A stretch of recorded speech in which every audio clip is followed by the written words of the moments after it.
as we're getting ready for the Camping World 200 qualifying from Madison, Illinois at the Gateway International Raceway. Welcome back. Camping World 200 qualifying from Gateway International Raceway just outside of St. Louis, Missouri. This is Colin Braun on his second lap of qualifying. He's ninth on his first lap. Now we've got to say Mike Skinner is the fastest. His first lap was 34.775, so he had about a 0.6 of a second pickup.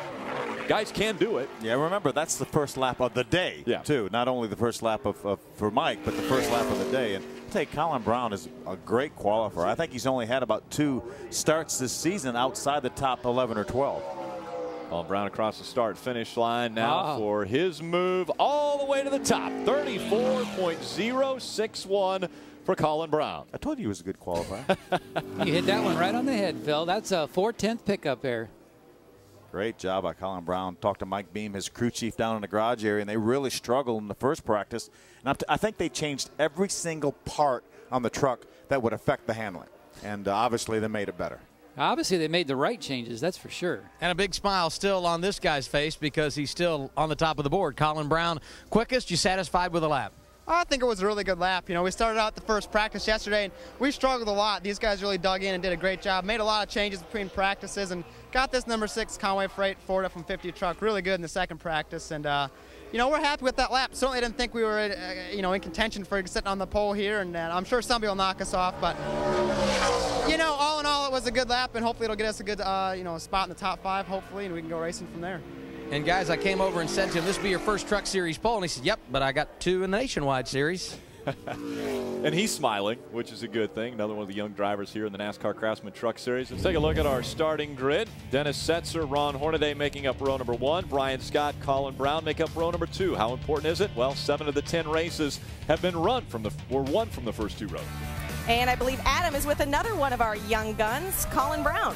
Yeah, in fact, he made his debut in this series not quite a year ago and has been very successful leading the Rookie of the Year standings. 13 of 17 times now you've started in the top 10 in this your first season. So what's it going to take to turn this 4th starting position into a solid finish today, Colin? Well, you know, I wish we could have 13, 17 top 10s instead of starting in the top 10 finishes. But, you know, these guys have all worked real hard on this number 6 Conway Freight Ford F-150 truck. And, you know, it's great to be up there starting in the front every time. You know, you're racing around good guys like Todd and, you know, Ron Hornadays and Johnny Benson's and those guys. Makes it a little bit easier for you, but, you know, I guess starting up there, those guys are pretty good and they're aggressive at the start as well. So definitely a little bit of a challenge to try and get through some of those, you know, first few laps. But I think it'll be a good race for us. We've got a good truck. Matt Crucci's been working real hard on it, so I think we should be in good shape. Not an easy track to learn on, but you got to start up front to be successful here, and Colin Braun's got that part down, Krista.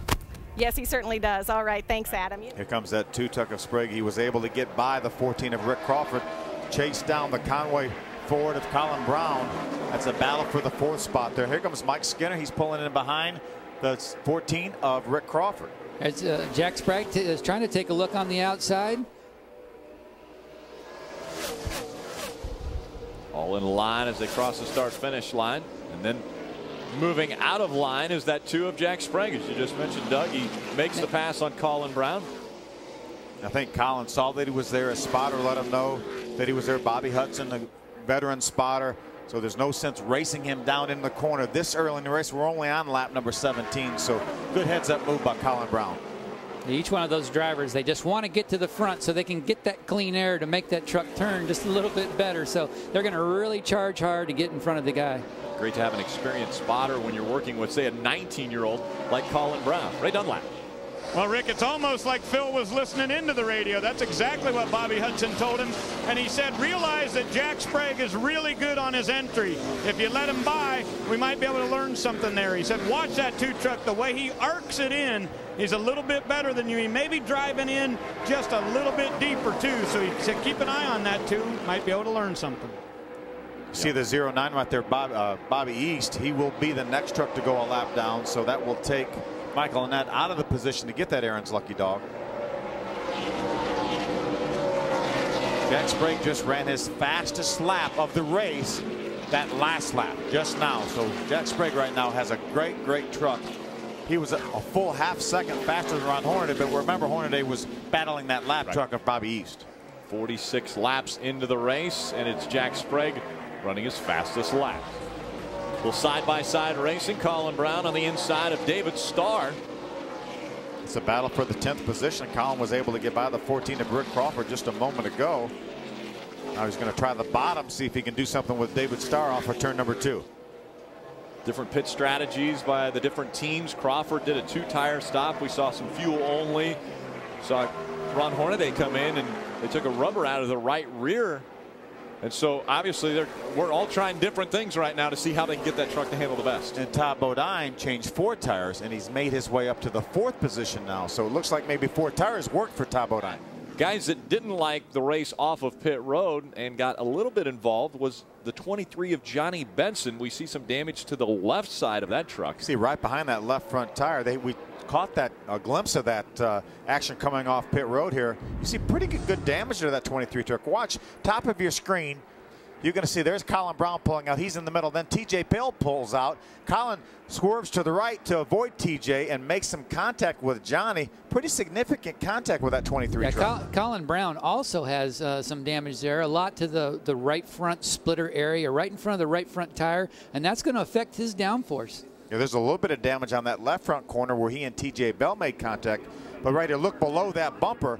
A lot of damage to that right front fender. Yep. Green flag back in the air. This time it's Jack Sprague leading his teammate to the green flag. Right, and we'd always take and we think of a scuffed tire as a tire that's got an extra cycle on it, and we always feel like it makes that tire just a little bit harder. So that's why they chose to put those tires on early. Save the stickers without any cycles, and you'll have a lot of grip on those tires for later in the race when they need it. Great move by Colin Braun to pass Johnny Benson and David Starr. That will move Colin up to the 6th spot right now. Maybe that damage is not too bad then. We saw it there, but a good handling truck.